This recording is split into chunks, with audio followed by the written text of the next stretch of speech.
소개받은 정성훈입니다. 제가 오늘 이 강의 의뢰를 받았는 게 딱 1년 전인 것 같습니다. 네. 그래서 가능하면 제일 뒤에 강의하도록 해주십시오 라고 얘기를 드렸고, 어느덧 1년이 지나가지고 이제 2026년 2월이 되었는 것 같습니다. 제가 오늘 말씀드릴 내용은 이제 암과 스트레스라는 제목으로 여러분들께 말씀을 드릴 거고요. 부제는 마음 관리가 치료를 돕는다라는 제목입니다. 그래서 오늘 대략 제가 설명드릴 내용은 이런 식으로 진행이 될 겁니다. 네.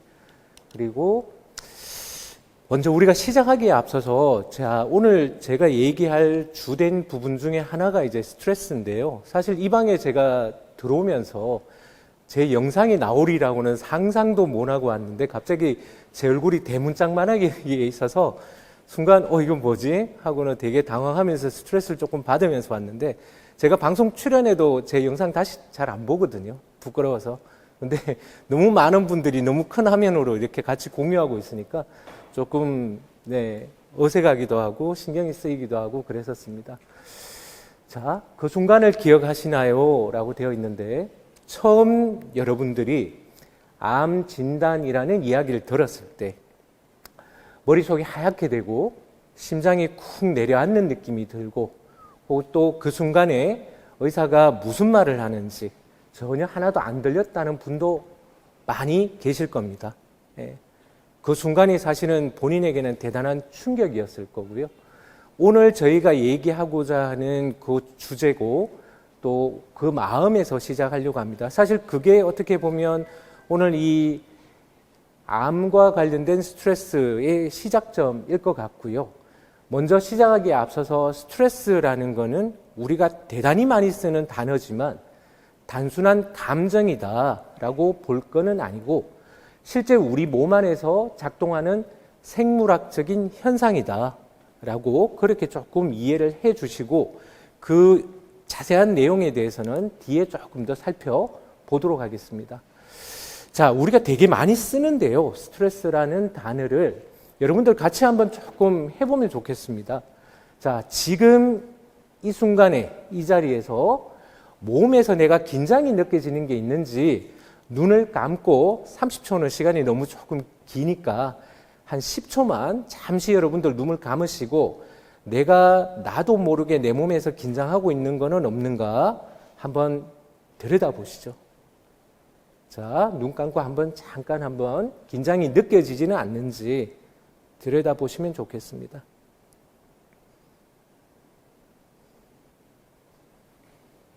네, 눈 뜨시고요. 자, 몸에서 내가 긴장하고 있는 게 느껴지시나요?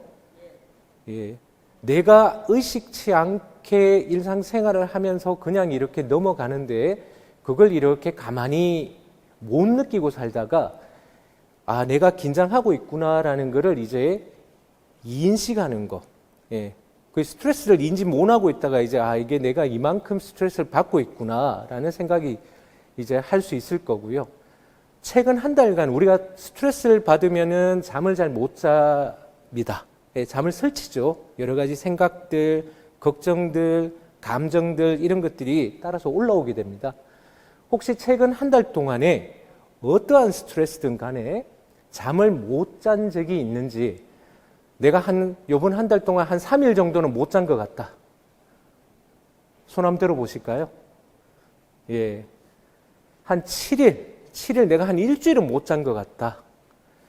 나는 거의 지금도 매일 못 자고 있다. 다행입니다. 대부분은 잘 주무시는 것 같고, 몇 분들이 아마 조금 이제 이 수면에 문제가 있으신 것 같습니다. 자, 세 번째 질문인데요. 내가 암을 진단받은 이후에 내 마음을 관리하기 위해서 무언가를 해보신 적이 있습니까? 라는 질문인데, 혹시 나는 뭔가를 해본 적이 있다. 손 한번 들어보실까요? 네. 없다. 거기에 대해서는 신경을 쓰지 않았다. 아마 다수가 후자가 아닐까라는 생각이 듭니다. 그래서 오늘 이 강의는 이 암과 관련해서 우리가 어떤 부분들을 조금 더 들여다보고 신경을 쓰고 봐야 될지 그런 부분들에 대해서 조금 더 설명을 드리는 그런 시간이 되었으면 합니다. 자, 먼저 첫 번째 내용입니다. 암과 스트레스가 어떤 관련이 있느냐. 실제로 우리가 스트레스를 받으면 우리 몸속에서는 어떤 일들이 생길까? 또 암이라는 병과는 어떤 관련성이 있을까? 이런 것들을 조금 간략하게 들여다보는 그런 시간을 갖도록 하겠습니다. 자, 스트레스는 여러 가지로 정의가 되는데요. 기본적으로 어쨌든 내가 뭔가 내 안위에 생명에 위협이 있을 때 그 위협에 대한 생물학적인 반응, 이런 것들을 우리가 스트레스라고 할 수가 있고, 대개는 이 스트레스는 부정적이라기보다는 긍정적으로 작용합니다. 내가 이거를 스트레스를 느껴야지 그 순간에 내가 뭔가 대응을 할 수 있는 상황이 되는 거죠. 단기적으로 즉각적으로 반응할 수 있고, 내가 빨리 각성을 해서 그 상황에서 피할 수 있게, 대비할 수 있게 그런 이제 작용을 하게 되는데, 문제는 만성적으로 이게 계속 지속이 될 때, 계속 지속이 된다. 그러면은 몸이 손상을 받습니다. 몸이 고장이 납니다. 그래서 제가 지금 뭐 정신과 의사입니다만은, 저희가 보면은 뭐 치매나 이런 것들 걱정하시는 분들 대단히 많으신데, 걱정을 하시는 분들이 치매가 잘 와요. 아이러니하게도. 편하게 사시는 분들은 들어오는데, 계속 뭔가 걱정하고 불안해하고 하시는 분들은 오히려 이런 만성적인 스트레스의 영향으로 그런 그 결과가 더 나타나게 되는 아주 역설적인 그런 결과를 보이는데요.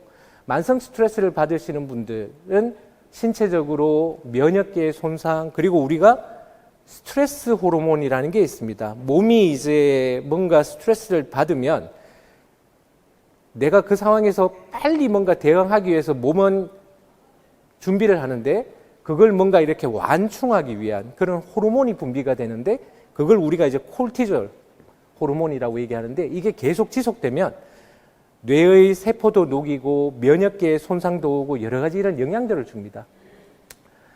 그리고 꼭 이게 외부적인 스트레스가 아니더라도 내가 이제 걱정하는 거죠. 그러니까 암이라는 걸 진단을 받으면 내가 이제 앞으로 어떻게 될 건가, 그리고 완치를 받는다 하더라도 혹시 재발하지 않을까, 문제가 되지 않을까, 나로 인해서 또 다른 가족들이 힘들어지지 않을까, 이런 여러 가지 걱정들, 생각들이 있는데, 이런 부분들이 결국은 이제 하나의 스트레스 요인으로 작용하는 거고요. 자체가 나쁘다기보다는 결국은 이게 계속 지속되는 거, 만성화되는 거, 이걸 우리가 이제 주의하고 피해야 되는 거다라고 보시면 되겠습니다. 그래서 뭐 스트레스 호르몬이 이런 식으로 분비가 됩니다. 뇌에서부터 해가지고 이렇게 스트레스 호르몬이 신장 위에 있는 이 부신이라는 데서 분비가 됩니다 하는 그런 내용이고요. 결과적으로 이런 스트레스라는 게 우리가 인식하게 되면은 호르몬을 여러 부분을 자극을 해서 결국 콜티졸이라는 스트레스 호르몬이 분비가 되고, 이게 여러 가지 전신적인 반응을 일으키는데, 이 콜티졸이라는 게 그러면 몸에 어떤 영향을 미치느냐? 일단 면역을 떨어뜨려요. 면역을 약화시키고, 그 다음에 우리가 혈당도 이상이 생깁니다. 콜티졸이 분비가 되면 뭐 당뇨 혈당 조절 잘 되던 분도 혈당 조절도 안 되기 시작하고, 갑상선 기능에 저하가 오기도 하고, 그 다음에 이런 인지 기능들, 기억력, 집중력, 그리고 잠도 못 주무시고, 그 다음에 기분도 이제 우울하고 불안하고 이런 증상들이 생기고, 그 다음에 심혈관계에 이제 스트레스를 받으니까 심장이 막 빨리 뛰는 거죠. 그리고 숨도 가빠지고 맥박도 심장 부담도 증가되고, 이런 영향들이 이제 이 호르몬으로 인해서 생길 수 있는 상황이 됩니다. 그래서 우리가 피해야 될 거는 스트레스 자체를 나쁘게 할 수는 없다. 하지만 만성적인 스트레스는 조심해야 된다. 이거는 우리가 피해야 될 거다. 실제로 만성화되면은 이런 분들이 보니까 만성적으로 스트레스를 받는 환자의 37%가 NK세포라는 면역계의 특정한 세포의 활성이 떨어지기도 하고, 그 다음에 염증이 생기는 그런 사이토카인이라는 물질이 58%에서 스트레스 받는 분들이 더 많아지기도 하고, 결국 이런 것들은 암이 더 잘 생길 수 있는 그런 환경을 조장해 준다. 그래서 몸과 마음이 별개로 생각하지만 절대 그렇지 않았다. 마음을 편하게 가져가야지 몸도 결국은 거기에 따라 영향을 받는다. 예. 그리고 만성적으로 스트레스를 받는 분들이 보면 2배 정도 뭐 전이가 되거나 이런 부분들이 상대적으로 더 높다고 보고가 되고 있습니다. 그래서 그런 작용 기전들은 이제 뭐 이렇게 해서 여러 가지 이런 기전에 따라서 이런 결과들을 낳는 것 같더라라고 이제 설명을 하고 있습니다. 결국 중요한 거는 스트레스라는 게 암이라는 질병에도 직접적으로 영향을 준다. 별개가 아니다. 라는 그 얘기를 제가 드리고 싶은 거고요. 그 다음에 또 암이라는 진단 자체가 굉장히 이제 여러 가지 심리적 뭐 충격들을 가져오게 되고 여러 가지 정신과적, 심리적 문제들을 생기게 합니다. 뭐 사회적 고립, 수면장애, 그 다음에 이거에 대해서 이제 공포, 혹시나 내가 죽음에 대한 공포, 그 다음에 뭐 이게 심하면 외상후 스트레스 장애, 그리고 뭐 우울증, 불안증, 이런 증상들을 많이 경험을 한다. 그리고 거의 한 반 정도가 보면은 뭐 수면장애나 그 다음에 공포, 회피, 불안장애 이런 증상들을 경험을 한다라고 얘기를 하고 있습니다. 암을 진단받는 분들은 대단히 정신과적인 심리적인 증상을 경험할 가능성이 높다. 예, 굉장히 높다. 생각해 보시면 맞다, 나도 그랬었지. 아마 그런 기억들을 하실 것 같습니다. 그래서 이런 것들에 여러 가지 이제 과학적 근거가 있고요. 예, 뭐 실제로 뭐 만성적으로 스트레스 받는 사람들이 앞에 설명드렸듯이 여러 유수한 연구 기관에서 보면은 실제로 면역 기능이 떨어지더라. 그 다음에 뭔가 조금 지지를 받는 그룹에서 보니까 이제 이 유방암 환자의 생존 기간이 대조군, 그렇지 모난 군에 비해서 평균적으로 18개월 이상 더 길더라. 그리고 뭐 삶의 질의 지수, 결국 우리가 되게 중요하게 생각하는 게 요즘은 그냥 연장이 아니라 이 삶의 질이 얼마나 좋게 끌고 가느냐, 이런 부분들도 이제 대단히 중요한 이슈인데 이게 한 41% 정도 향상이 되더라. 예. 그리고 우울하고 불안하고 이런 증상이 있는 사람과 없는 사람이 봤을 때 5년의 생존율도 서로 간에 차이가 나더라라는 얘기들을 하고 있습니다. 자, 그러면 앞서 설명을 보셨던 대로 우리가 이제 이 신체적인 문제, 암이라는 진단과 그 다음에 정신적인 문제, 심리적인 증상들, 스트레스 이런 것들이 별개는 아니다. 서로 간에 뭔가 연결이 되어 있고 서로 간에 영향을 주는 거다라는 건 이제 보셨는데, 마음이 몸을 바꾼다, 심리 면역의 연결이라고 되어 있는데요. 이런 이제 새로운 학문도 나왔습니다. 사이코 뉴로 이뮤놀로지라고 해서 정신과적인 증상과 그 다음에 거기에 따른 면역학적인 반응과 그리고 이 신경학적인 이상 이런 것들이 서로 간에 이제 연관을 주더라라는 그런 이제 새로운 터미놀로지죠. 이 용어도 지금은 사용이 되고 있습니다. 그래서 심리적인 이 어떤 생각, 감정, 행동과 같은 심리 증상과 그 다음에 면역 반응과 그 다음에 신경계가 이게 모두 서로 간에 엮여 있다. 예, 별개로 존재하지 않는다. 그래서 우리의 생각과 감정이 결국 몸에 영향을 주고 면역계에 영향을 주고 신경계에 영향을 줄 수 있다.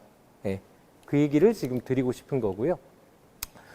자, 우리가 그러면 어떻게 생각하느냐에 따라서 대단히 뭔가 부정적인 감정, 만성적인 스트레스를 계속 받게 되면 그러면은 앞서 보셨던 것처럼 여러 가지 저런 이제 뭐 콜티졸의 농도가 올라가고 면역 문제가 생기고 그 다음에 염증성 사이토카인이 증가하고 뭐 이런 몸에 이제 안 좋은 영향들이 생기게 되는 거고요. 긍정적인 감정, 내가 조금 더 평안한 상태가 유지가 되면 우리가 평안할 때 나오는 여러 가지 이제 이 반대의 현상들이 보이게 됩니다. 결국 여기에서 얘기 드리는 거는 우리가 어떤 생각들, 어떤 감정들을 가지는 거에 따라서 몸에 영향을 줄 수 있다.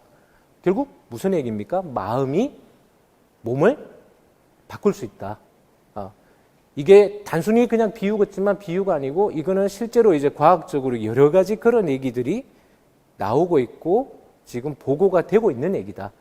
그러면 어떻게 해야 될까요? 우리는 마음을 잘 가져가는 게 좋겠죠. 긍정적인 마음을 가져가야 될 거고 어떻게 내가 이렇게 조금 힘든 상황, 불편한 상황에서도 어떻게 하면 내 마음을 좀 더 부정적인 게 아니라 좀 더 긍정적인 마음으로 조금 더 편안한 마음을 유지할 수 있도록 할 건가.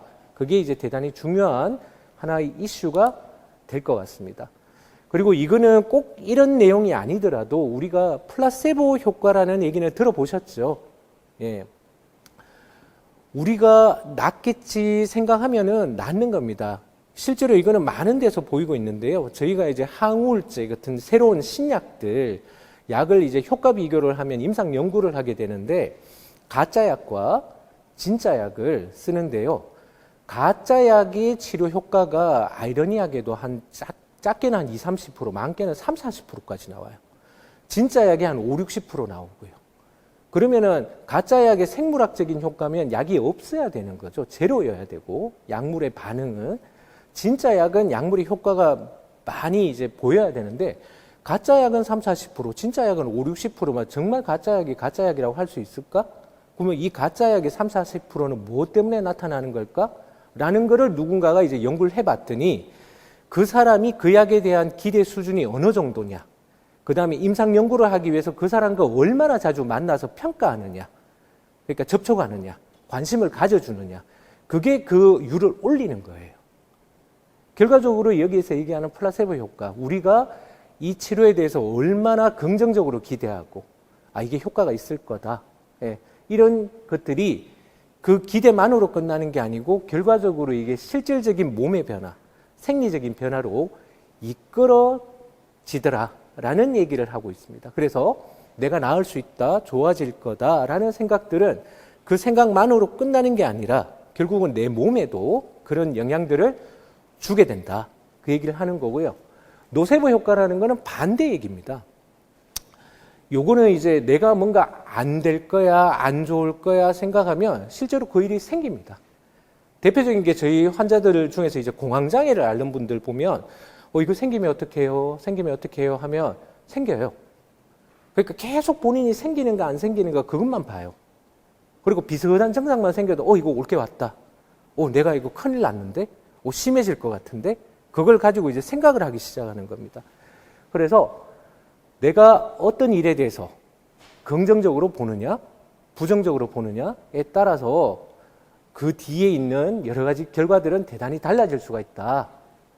자, 그러면 실제로 이제 암을 진단을 받았을 때 우리가 여러 가지 이제 심리적인 또 생각들, 증상들 이런 것들을 경험할 수 있는데 각 단계마다 다른 감정이 있고 거기에 따른 이제 잘못된 대응과 건강한 대응이 있을 수가 있는데요.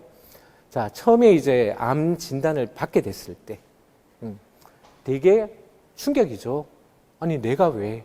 아니겠지. 혹은 오진한 걸 거야. 잘못된 걸 거야. 다른 병원 가서 또 받아봐야지. 네? 그렇게 충격과 그 다음에 이게 아닐 거다라는 부정과 내가 지금까지 어떻게 살았는데 나는 정말 잘 살았는데 왜 나한테 이런 나쁜 일이 생겼을까? 이런 분노하는 마음들 이런 것들이 이제 경험할 수 있는 심리 상태라고 생각이 됩니다. 그리고 치료 중일 때는 이제 항암 치료도 되고 방사선 치료도 되고 여러 가지 그 치료받는 과정 자체가 쉽지가 않죠, 사실. 그 안에서도 여러 가지 힘들고 무력감, 피로감, 고립감, 그 다음에 불안함, 이런 것들을 계속 경험하게 되는 거고 또 남들은 뭔가 이렇게 치료가 잘 받는 것 같은데 나는 그걸 못 견뎌하고 힘들어하고 따라가지를 못하겠고 또 여러 가지 경제적인 상황들, 가족들한테 주는 피해들 이런 것들도 여러 가지 이렇게 막 고려가 되는 그런 상황이 아마 치료 중의 상황이라 생각이 되고요. 치료 종결하고 난 다음에는 5년이 돼서 이제 완치 판정을 받았습니다.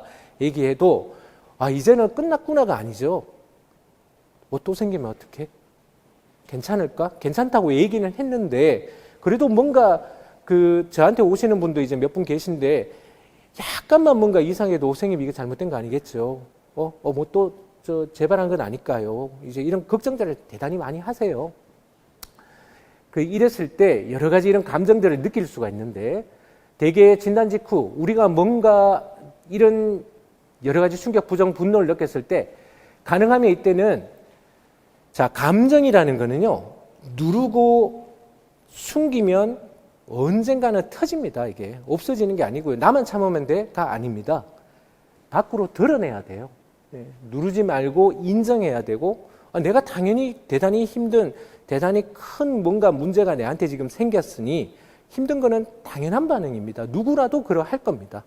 네, 그걸 인정하고 그런 부분들에 대해서 이거를 같이 공유할 수 있도록 해야지, 나 혼자 그거를 뭔가 이고 가려고 하면 본인한테는 대단히 큰 짐이 되고 대단히 운신의 폭도 좁아질 거고요. 대단히 힘든 상황이 펼쳐집니다. 그리고 치료 중에도 보면은 뭔가 이제 그 스케줄에 따라서 계속 치료가 진행이 되고 여러 가지 문제들이 생기게 할 수 있는데, 내가 뭔가 조절할 수 있다. 그냥 내가 일방적으로 끌려가는 게 아니라 뭐라도 내가 통제할 수 있다는 그런 생각들. 그리고 같이 그런 부분들을 공유할 수 있는 그룹들.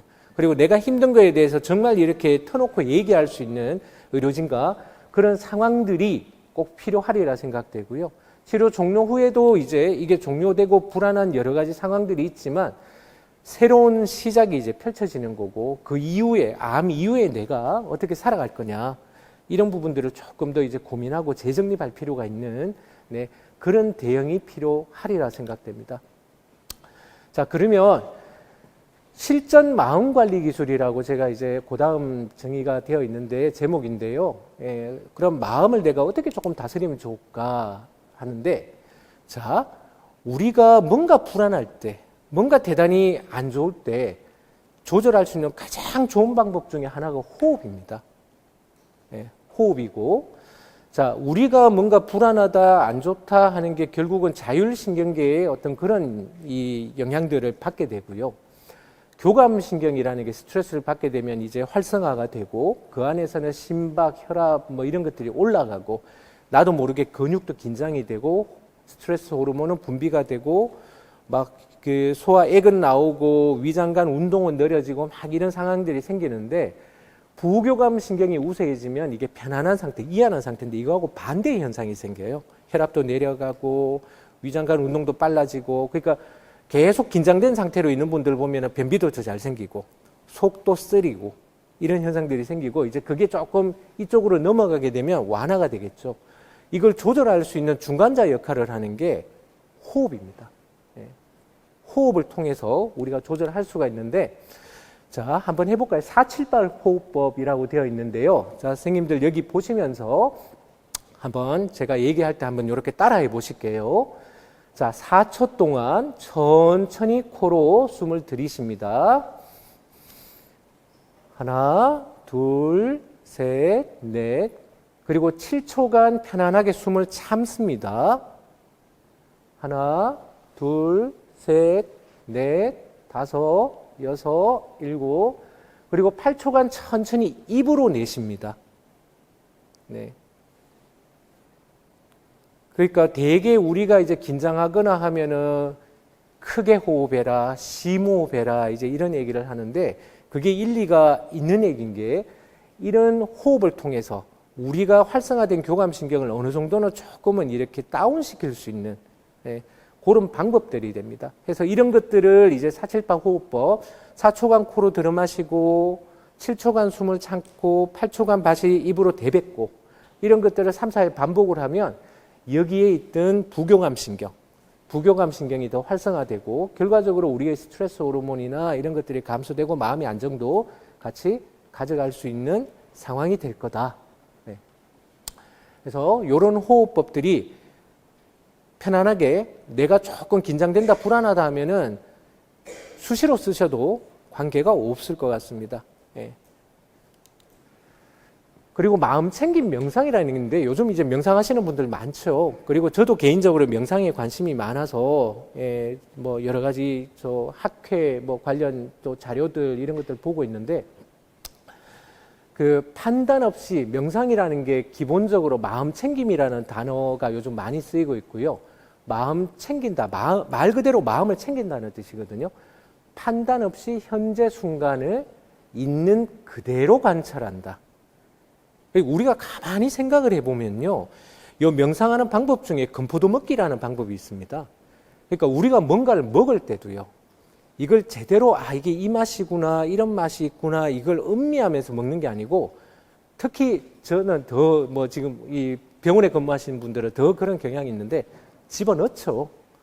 급하게 먹어야 되니까 맛을 못 느끼고 일단은 허기를 달랜다는 생각에 집어넣는데, 그게 아니라 내가 지금 먹는 게 어떤 느낌이지, 어떤 맛이지, 뭐가 보이지, 어떤 소리가 들리지, 내 주변에서 내한테 오는 여러 가지 자극들을 판단 없이 있는 그대로, 가만히 눈을 감고 한번 들어보면은 지금도 뭔가 우웅 하는 소리가 들리기도 하고, 앞에서는 빛이 비치기도 하고, 뭐 짤깍짤깍 하는 소리가 들리기도 하고, 내가 무심결에 느낄 수 있는데 집중을 안 하면 그냥 모든 것에 집중하고 어떤 소리가 들리나 이렇게 보려고 생각하면 그런 것들을 이제 볼 수 있는, 근데 생각하지 않으면 보이지 않는 거.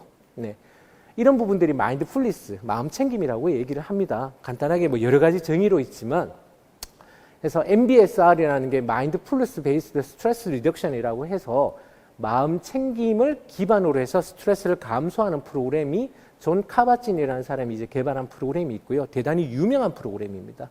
그래서 이 프로그램을 사용해서 이제 암 환우분들한테 여러 가지 그 연구들을 해보니 이런 우울이나 불안, 그 다음에 면역계의 활성, 이런 것들을 가져오더라. 긍정적인 결과들을 보이더라. 라고 얘기를 하고 있습니다. 그래서 우리가 판단 없이 지금 있는 것 그대로, 지금 있는 거에 집중하면 눈앞에 있는 것만 집중하지만 이걸 집중 안 하면 뭐에 집중하게 되는가 하면은요, 머릿속에 계속 뭔가 생각이 떠올라요. 배고프네. 오늘 저녁 뭐 먹지?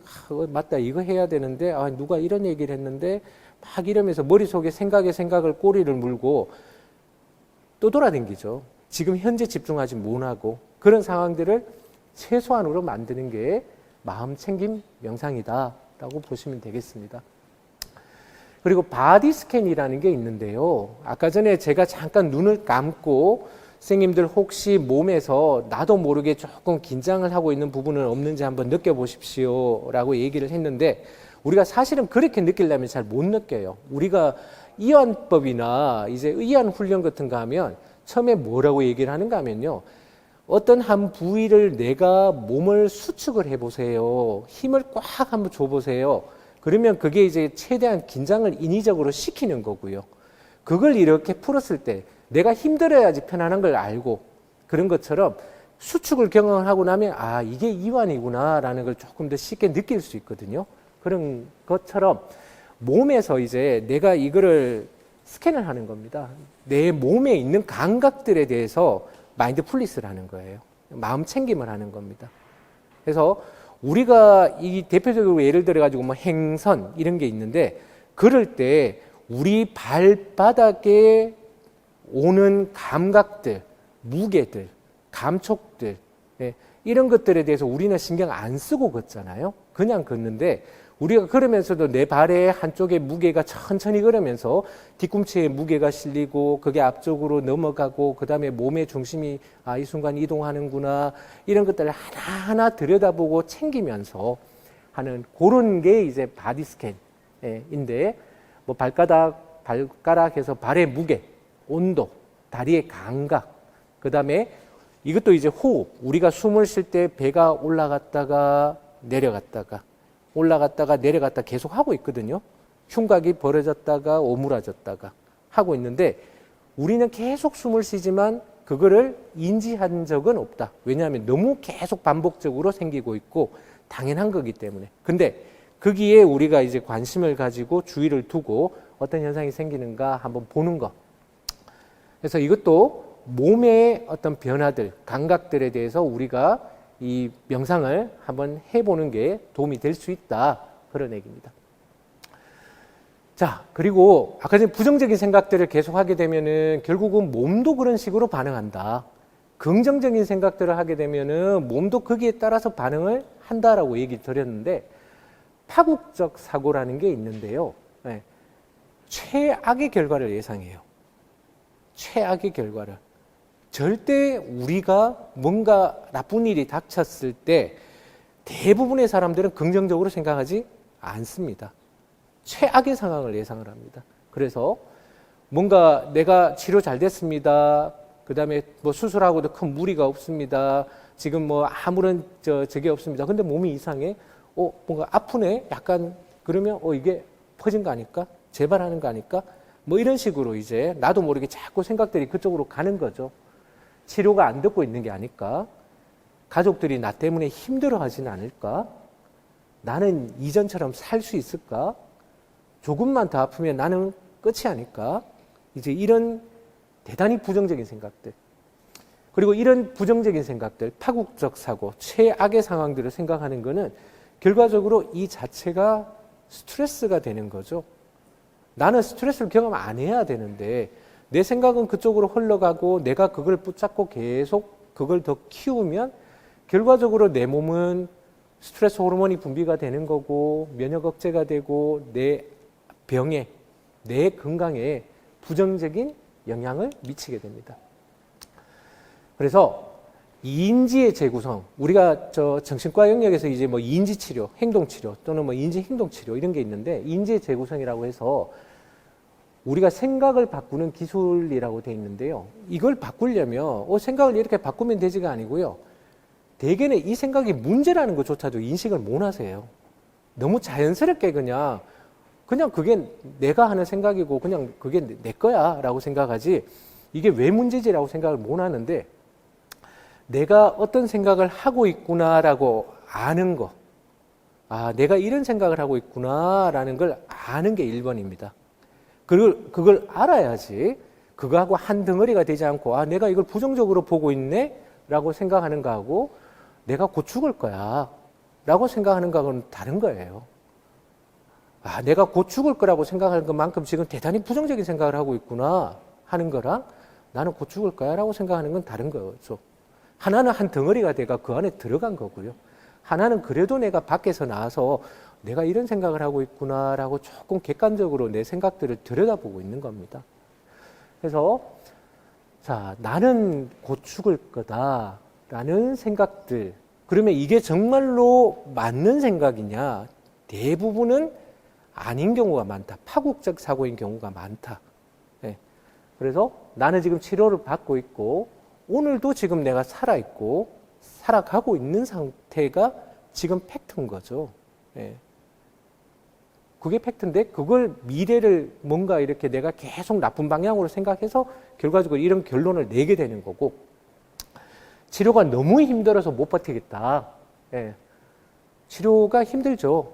뭐 지금 항암 치료든 뭐 방사선 치료든 이런 것들이 결과적으로 이제 안에 있는 세포들을 이제 죽여야 되고 뭐 그런 것들을 없애야 되는 거니 그러면 지금 불편한 거는 걔들이 뭔가 죽고 있다는 지금 작동하고 있다는 간접적인 증거가 될 수도 있는 그런 상태로 볼 수도 있는 거고요. 그 다음에 가족들한테 짐이 된다. 가족들이 나를 돌볼 기회를 주고 있는 거다. 왜 나한테만 이런 일이 생기나? 아니죠. 많은 사람들이 비슷한 경험을 하고 있고 또 그만큼 극복해 나가는 사람도 상당수가 있다. 내가 대단히 뭔가 이례적인 나한테 유일하게 생긴 그런 건 아니다. 그래서 여기서 3단계 해서 첫 번째 내가 이런 생각을 하는구나 라는 걸 알아차리는 거. 알아차려야 됩니다. 네, 알아차려야 됩니다. 내가 부정적인 생각을 하고 있어. 그래서 항상 조금 점검을 하시면 좋겠어요. 내가 너무 부정적으로 생각을 하고 있지는 않은지 파국적으로 생각을 하고 있지는 않은지 그걸 생각을 하시면 좋겠고 자, 이 생각을 한다면 여기에 대한 근거가 있어야 돼요. 그럼 내가 정말로 그 정도 상황이냐? 그 상황에서 내가 그렇게 생각하는 거는 그게 맞는 얘기겠지만 그런 상황이 아니면 내 생각이 그렇게 만들어진 거죠. 그래서 근거를 확인하고 그 다음 대안을 찾고 이렇게 흘러가도록 여러분들이 조금 더 보시면 좋을 것 같다. 자, 무조건 긍정적으로 생각해라. 잘 될 거야. 문제 없을 거야. 치료 잘 될 겁니다. 이것도 좋지 않습니다. 독이 될 수도 있다. 오히려 스트레스가 될 수가 있다. 힘든 건 힘든 겁니다. 내가 힘든데도 안 힘들어? 아니야, 괜찮아. 할 수 있어. 힘들지 않아. 이렇게 하는 거는 내가 느끼는 거를 내가 인정 안 하고 계속 받아주지 않는 상황이 되는 거예요. 누구보다도 내가 나 자신을 가장 아끼고 다독거리고 뭔가 챙겨줘야 되는데 나는 힘들다고 자꾸 얘기를 하고 힘든 걸 느끼고 있는데 아니야, 너 힘들지 않거든?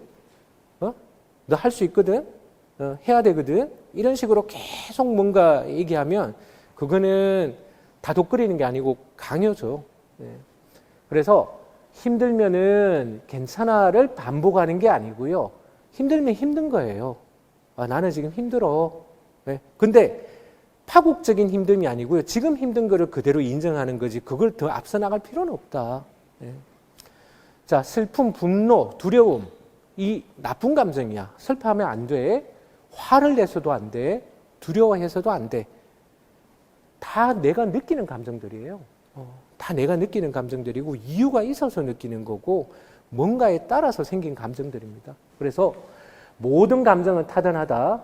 단 관찰은 하되 매몰되지 말자. 들어가진 말자. 한 덩어리가 되지 말자. 그리고 긍정적으로 못 생각하니까 내가 아픈 거다. 긍정적으로 생각해야 된다. 이 생각도 아니고 나는 지금 두렵다. 그리고 두려워하는 게 당연한 거고 자연스러운 거다. 주변에서 힘내. 잘 될 거야. 하는 것보다는 지금 많이 힘들어하면 그런 감정들을 받아주면서 같이 가는 게 오히려 괜찮아, 잘 될 거야 하는 것보다는 훨씬 위로가 될 겁니다. 그런 말 한마디 안 해도 옆에서 와서 손 한번 잡아주고 어깨 한번 이렇게 한번 안아주고 가만히 있어주는 사람, 오히려 그 사람이 더 큰 힘이 될 수 있는 겁니다. 말로 괜찮아, 힘내, 잘 될 거야 이것보다도 이 부분들을 이제 같이 함께 해주는 게 중요하다. 그래서 감정을 억압하거나 과장하지 않고 있는 그대로 관찰하고 함께 해가는 거, 이게 이제 대단히 중요하다. 자, 감정 표현과 사회적 지지의 힘인데요. 아까 전에 결국은 내가 있는 감정을 어떻게 표현하는 거, 묻어둬서는 폭발한다. 그 다음에 뭔가 공유하는 거는 대단히 도움이 된다. 지지그룹이 있는 경우에 아까 전에 유방암의 경우에 한 보고에 따르면 18개월 이상 생존율이 더 길더라 라고 얘기를 하고 있더라. 그런 얘기도 있었습니다. 우리 한국 문화가요, 보면은 강해야 된다. 그러면서 자기 감정, 그리고 나만 참으면 돼. 내가 뭔가 얘기하는 순간 문제가 더 복잡해지고 힘들어지고 다른 사람들을 힘들게 해. 그냥 나 혼자 감당하면 돼. 하고 자꾸 누르는 경향이 있어요. 특히 여성분들. 가족들 걱정시키면 안 된다. 내가 다 참아야지. 티내면 약해 보인다. 강해야지. 이런 식으로 하는데 결국 이런 감정들이 잘 처리가 되지 못하면 이 자체가 스트레스로 작용하고 나한테 안 좋은 영향으로 온다. 그래서 치료에도 안 좋은 영향으로 미친다. 결국 힘들다. 힘들 때 힘들다. 지금 괴롭다. 라고 얘기하는 것 자체가 일종의 치료행위다. 도움이 되는 거다. 힘든 건 힘든 겁니다. 안 힘든다가 아니고 그걸 자꾸 부정하려고 하는 게 오히려 나한테는 스트레스로 작용할 수가 있다. 그래서 힘들 때는 나 이런 것 때문에 힘들어. 이렇게 표현을 하시는 게 맞다. 근데 이런 이제 감정들을 표현을 했을 때 다른 사람들도 힘들어할 수도 있죠. 내가 혼자 힘들면 되지 이걸 딴 사람들이, 그리고 어떤 경우에는 그걸 받아줄 여건이 되기도 하고요. 어떤 경우에는 그걸 여건이 안 되기도 해요. 내가 아무리 하고 싶다고 해도 그 주변의 상황들이 안 받아줄 수 있는 상황, 못 받아주는 상황도 있는데 그럴 때는 이제 내 감정을 표현하는 여러 가지 방법들이 있습니다. 그래서 이런 표현적 글쓰기라는 방법이 있는데요. 하루에 요런 15분에서 20분 동안 감정을 솔직하게 글로 표현하고 누가 읽어도 상관없다고 생각하고 적으라. 나는 지금 뭐뭐가 두렵다. 왜냐하면 이런 식으로 해서 그 다음에 이걸 쓰고 보관해도 좋고 찢어도 좋고, 그래서 문장의 예시로 오늘 치료를 받으면서 나는 뭐뭐라고 느꼈다. 그 이유는 뭐다. 내가 가장 현재 무서운 건 뭐다. 왜냐하면 뭐가 두렵다. 내가 가장 힘들게 생각하는 건 뭐다. 하지만 내가 아는 건 어떤 거다. 이런 식으로 내가 뭔가 표현하고 싶은 것들을 자유롭게 표현하는 거. 글을 통해서라도. 그러면 이건 뭐 다른 사람들이 없더라도 내가 내 감정들, 내 생각들을 뭔가 이렇게 표현하고 뱉어낼 수 있는, 그리고 단순히 마음속으로 넣는 것과 그걸 입 밖으로 뱉는 것, 글로 표현하는 거는 또 다른 얘기가 됩니다. 밖으로 내는 거예요. 이거는 내놔야 됩니다. 속에 담아두시는 게 아니고. 그리고 이제 감정에 이름 붙이기라고 돼 있는데요. 내가 여러 가지 감정들을 느끼는데 우리가 그 감정들이 뭔지 모를 때가 너무 많아요. 네. 막연하게 뭔가 불편하다, 뭔가 찝찝하다, 뭔가 나쁘다 막 이렇게 느끼는데 그게 뭔지를 모르겠는데, 그럴 때는 우리가 그 감정에 이름을 붙이면, 우리가 이제 뭔가 감정적으로 안 좋을 때 편도체라는 뇌의 부위가 있어요. 그 부분이 이렇게 활성화됩니다. 달아올라요. 그래서 그 부분의 활동이 줄어들 수 있어요. 네. 그래서 감정에 이름을 붙이는 게 좋은데, 이렇게 생각하시면 돼요. 내가 뭔가를 느껴요. 자, 뭔가 느끼는데 뭔지 모르겠어요. 그러면 상상을 하십니다. 포스트잇 아시죠? 붙이는 거. 얘 감정에다 내가 포스트잇을 한 장을 딱 붙일 건데, 그 감정에다가 이름을 붙여가 얘한테 딱 포스트잇을 붙여가지고 이제 딱 붙이는 거예요. 그러면 이거는 두려움, 탁, 외로움, 탁 이런 식으로 붙여 나누면 그 감정이 처음에는 감정이었지만 그런 것들이 이제 감정적인 톤이 조금은 줄어들고 약간 인지적인 영역으로 넘어가면서 감정의 크기가 줄어듭니다.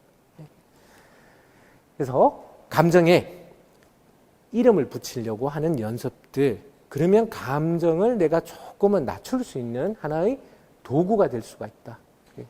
그런 부분들도 조금씩 한번 써보시면 좋겠다. 자, 사회적 지지. 사람은 사회적 동물이고요. 혼자 할 수 없습니다. 누군가가 항상 같이 하는 게 대단히 도움이 되는 거고요. 우리가 함께 했을 때 이런 여러 가지 긍정적인 염증 반응도 줄어들고, 옥시토신이라는 이제 좋은 호르몬도 늘어나고, 생존율도 조금 더 개선이 되더라라는 게 많은 보고들에서 지금 얘기가 되고 있습니다. 그래서 뭐 사회적 지지는 여러 가지 종류가 있는데, 정서적으로 감정적으로 같이 해주는 거, 그냥 함께 있어주는 것도 도움이 될 거고, 같이 옆에서 감정을 받아주는 거, 그 다음에 정보적 지지, 뭔가 필요한 것들을 찾아주고 필요하면 연결해주고, 사실 이제 이런 모임도 어떻게 보면 지지적인 모임이 되는 거겠죠. 그리고 뭐 도구적 지지, 그 다음에 또래 지지, 이제 환우회 뭐 이런 것들 해서 같은 어려움을 겪는 분들, 같은 문제가 있는 분들 같이 공유하고, 커뮤니티나 이런 것들 같이 하는 게 도움이 될 수가 있습니다. 자, 그래서 감정 나누기 실습이라고 되어 있는데요. 한국 사람, 특히 경상도 사람, 특히 대구 사람, 감정 표현 되게 어색해하고, 특히 남자분들. 그래서 내가 뭐뭐뭐 해서 지금 힘들다. 하지만 내가 뭐뭐뭐 해서 버틸 수 있다. 이런 식으로 뭔가 조금 자기가 자기의 감정을 표현해보는 그런 것들을 각자 한번 시간이 되시면, 지금 시간상 다 진행하진 못할 것 같고요. 하면 좋겠고요. 자, 이런 감정을 우리가 누군가가 표현을 할 때 가족분들, 듣는 분들의 입장에서는 그걸 가지고 판단하거나 조언하기보다는 그냥 들어주시는 게 사실은 제일 좋습니다. 뭔가 대답을 바라고 하시는 얘기가 아니거든요. 그냥 들어주는 게 최고의 지지고요. 그리고 뭐 고맙다 말해줘서 뭐 이런 감사의 표현, 이런 것도 큰 힘이 되고, 뭐 그랬구나 라는 글자 내자 뭐 한마디인데 저게 가지고 있는 위력은 대단히 크죠. 그래서 이런 분들, 뭔가 하려고 해주려고 하기보다는, 내가 뭔가를 해줘야 되지 하기보다는 옆에 있어주고 함께 해주고 그 시간을 같이 가주는 이런 것들이 대단히 도움이 될 수가 있습니다.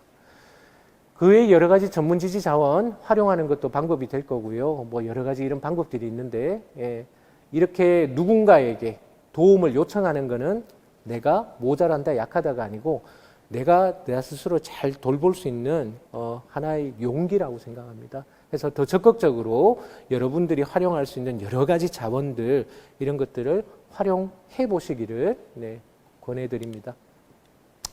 자, 그리고 생활 속 마음 관리 루틴 만들기인데요. 결과적으로 내가 치료라는 뭔가에 맞춰가지고 생활이 전반적으로 다 틀리게 돼요. 거기에 끌려가게 됩니다. 예. 그러다 보니까 내가 내 생활이 이제 없어지게 되는 그런 상황이 돼서 내가 내 생활을 통제할 수 있다, 조정할 수 있다는 거는 그거는 대단히 중요합니다. 예. 조그만 거라도 그런 식으로 끌고 가는 게 필요한데요. 그래서 뭐 이거는 이제 예시인데 내가 하루 마음 관리를 어떤 식으로 해나갈 거냐 해가지고 뭐 이렇게 다 하면 좋겠지만 자, 이런 식으로 진행이 됐을 때 어떤 효과들이 있을 거냐. 기상 직후에 아까 전에 478 호흡법, 그 다음에 뭐 내가 오늘 하루도 내가 아침에 눈을 뜨고 새로운 하루를 시작할 수 있게 해줘서 감사하다. 예? 예, 뭐 이런 뭔가 감사한 기도도 좋고 일기도 좋고 아니면 그런 마음도 좋고 뭐 큐티를 하시든 뭐 여러 가지 어쨌든 시간에서 이런 감사하는 마음을 한번 표현하시는 거, 결국 이런 것들이 부교감 신경을 활성화할 수 있는 하나의 방법이 될 거고, 아침 식사를 하실 때도 아까 전에 내가 떠돌아다니지 말라 그랬죠. 뭔가에 머무르는 게 도움이 된다라고 얘기를 하셨습니다. 식사하실 때도요, 그냥 하지 마시고 이게 마지막 식사일 수도 있고 내가 지금 이게 무슨 맛인지 어떤 맛인지 조금 이거를 제대로 즐겨보겠다, 느껴보겠다, 그런 마음으로 식사도 맛도 향도 천천히 느끼시면서 하실 수 있으면, 그렇게 하시면 결과적으로 과거에 내가 뭔가 잘못했던 거 혹은 후회되는 거 혹은 미래에 걱정되는 게 아니고 현재 집중을 할 수 있는 그런 훈련이 됩니다. 아까 전에 마음 챙김이라는 그런 이제 거겠죠. 그리고 생활하시면서는 내가 나도 모르게 뭔가 파국적으로 사고를 하고 있지는 않은지 그런 것들을 1차적으로 알아차려야 되는 거고, 그걸 알아차리면 그 다음에 교정할 수 있는 여지가 생깁니다. 바꿀 수 있는. 그래서 그로 통해서 내가 불안을 한 덩어리가 되는 게 아니고 감수할 수 있을 거고요. 뭐 점심 후에 10분 햇볕 쬐고 산책하고 복식하고 하고 하는 게 의해 뭐 햇볕 쬐면서 이제 바이타민 D, 세로토닌 이런 것들의 합성을 도울 수 있을 거고요. 그 외에 뭐 여러 가지 이런 스캔이나 뭐 바디 스캔, 감정일기 이런 것도 이런 긍정적인 영향들을 가져올 수 있습니다. 자, 안 하셔야 되는 거. 네. 과도한 인터넷 탐색. 결국은 내가 뭔가를 계속 찾는다 하는 거는 그 기저에는 뭐가 있을까요? 불안한 마음이 있어요. 불안해서 그러신 거예요. 불안해서. 네. 그래서 뭔가 내가 계속 알아보고 하는데 근데 그게 불안이 해소가 되느냐 그러면 저런 행위를 통해서 그게 아니라 오히려 내 불안은 증대된다. 그 다음에 아는 정보가 많으면 많을수록 거기에 따른 여러 가지 상황들이 또 상상이 되면서 네? 더 뭔가 안 좋은 생각을 하게 될 가능성이 있다. 그리고 감정을 억압하는 거 괜찮아. 네. 그러니까 자꾸 자기 감정 부정하지 마라. 내 진짜 감정이 뭔지 이렇게 조금 들다봐주고 그걸 인정해 주는 게 필요하고, 완벽주의적인 긍정, 무조건 잘 된다. 너 아니다. 내 자신에서 내가 스스로 느끼는 여러 가지 상황들을 살펴가면서 거기에 맞춰주는 게 필요하다. 혼자서 하려고 하지 말고 잠 잘 주무셔야 돼요. 네. 잠 잘 자는 거 대단히 중요합니다. 그리고 금정 안 된 민간요법이나 이런 것들을 하는 게 오히려 실질적으로 치료를 지연시키고 또 심리적 불안정, 또 마음이 불안정하다 보니까 이런 데 또 더 잘 현혹되는 경우가 많죠. 그래서 이런 것들은 피하시면 좋겠다. 네. 자, 감사일기인데요. 뇌를 바꾸는 1분이라고 되어 있는데 이거 정말 강력하다고 생각을 하고요.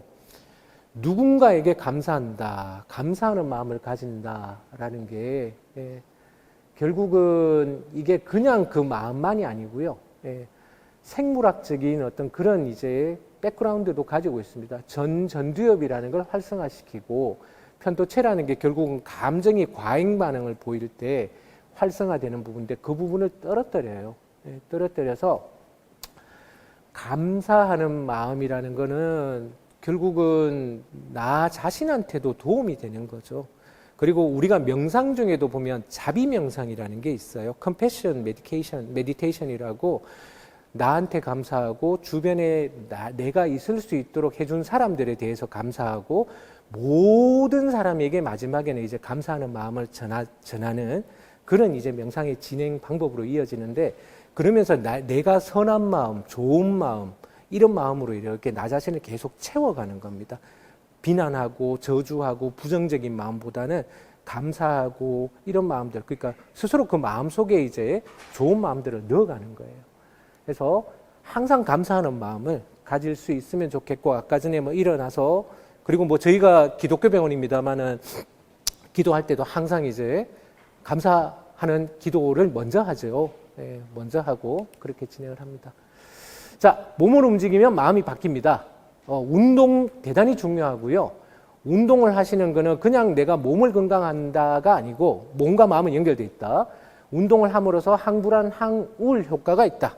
네, 그래서 가능하면은 요런 뭐 짧게 걷는다거나 스트레칭, 뭐 수중에서 운동하는 거 할 수 있는 수준의 운동들을 자꾸 하시는 게 도움이 될 거고 잠 잘 주무시면 여러 가지 몸에 건강한 그런 영향들을 미치기 때문에 잘 주무실 수 있도록 해야 되고 못 주무시면 이것도 조금 더 적극적으로 주무실 수 있는 방법들을 한 번 더 찾아보시는 게 필요하다. 자, 마지막 슬라이드인데요. 그래서 핵심 5가지입니다. 스트레스는 실제로 암 치료에 영향을 미치는 생물학적인 현상이다. 그 다음에 마음이라는 거는 결과적으로 몸과 연결되어 있다. 생각이 바뀌면은 몸도 바뀐다. 그리고 이런 부분들을 조정하는 호흡, 명상, 인지 재구성, 이거는 과학적으로 검증된 하나의 도구로 우리가 보면 된다. 힘들다고 얘기하는 거, 감정을 표현하는 거, 또 그걸 지지해 주는 거, 이거를 문제다라고 생각하실 게 아니고 이건 치료의 일부다라고 생각하셔야 됩니다. 내가 내 생활을 스스로 뭔가 통제한다. 내가 내 생활에 하나의 루틴을 만든다. 이런 것들을 하나라도 만드셔가지고 뭔가 내가 조금 더 자기 조절감, 통제감을 가질 수 있도록 하시는 게 필요하겠습니다. 그래서 오늘부터라도 여러 가지 제가 얘기했는 것들 중에서 한 개라도 내가 오늘 요거 한번 해보겠다. 이 자리에서 조금 마음 먹으시고 한번 이렇게 시도해 보시면 좋겠다는 생각을 합니다. 네. 마음은 여기 계신 선생님들의 것이고 본인의 편이고 내가 내 편으로 할 수 있는 겁니다. 그래서 잘 관리하시고 조절하셔서 이 병 관리하시고 치료하시는데 도움이 되시면 좋겠습니다. 오늘 제 강의를 들어주셔서 감사합니다. 마치겠습니다.